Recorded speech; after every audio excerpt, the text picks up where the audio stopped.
Hello દોસ્તો, કેમ છો? સ્વાગત છે તમારું મારા યુટ્યુબ ચેનલ પર।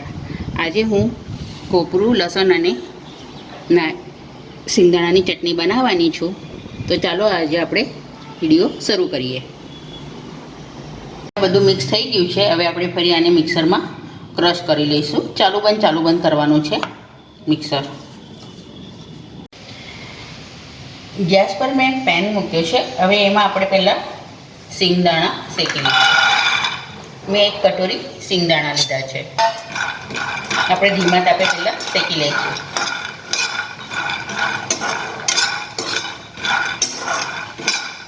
હવે સિંગદાણા આપણા શેકાઈ ગયા છે। હવે આપણે કાઢી લઈએ।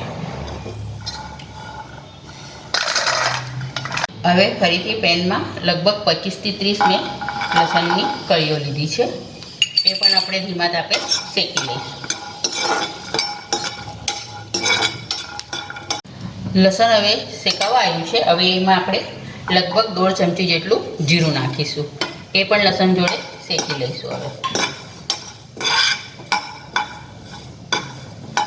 હવે લસણ ને જીરું બરાબર શેકાઈ ગયું છે। હવે આપણે બાઉલમાં કાઢી લઈશું। હવે આપણે કોપરું શેકી લઈશું। આ મેં એક કટોરી લીધું છે, છીણી લીધું છે। હવે આપણે આને પણ 1-2 મિનિટ માટે શેકી લઈશું। હવે કોપરું શેકાઈ ગયું છે। હવે આપણે એને પણ કાઢી લઈશું।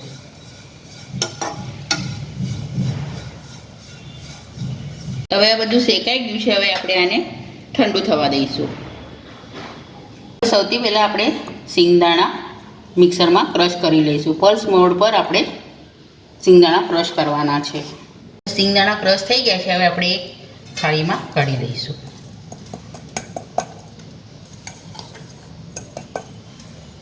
હવે આ શેકેલું કોપરું આપણે મિક્સરમાં નાખીશું।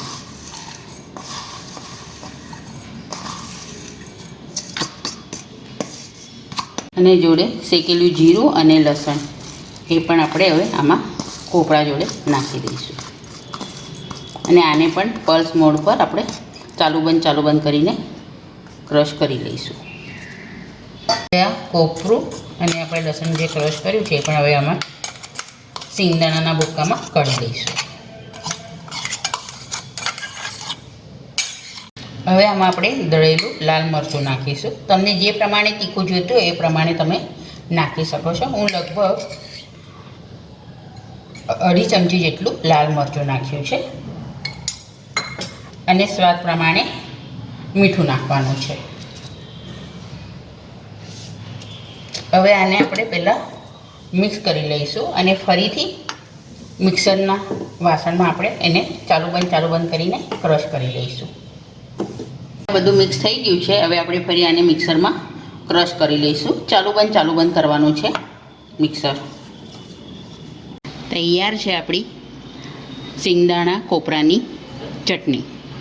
આજે મેં આ ચટણી બનાવી છે। તમને કેવી લાગે એ જરૂરથી જણાવજો।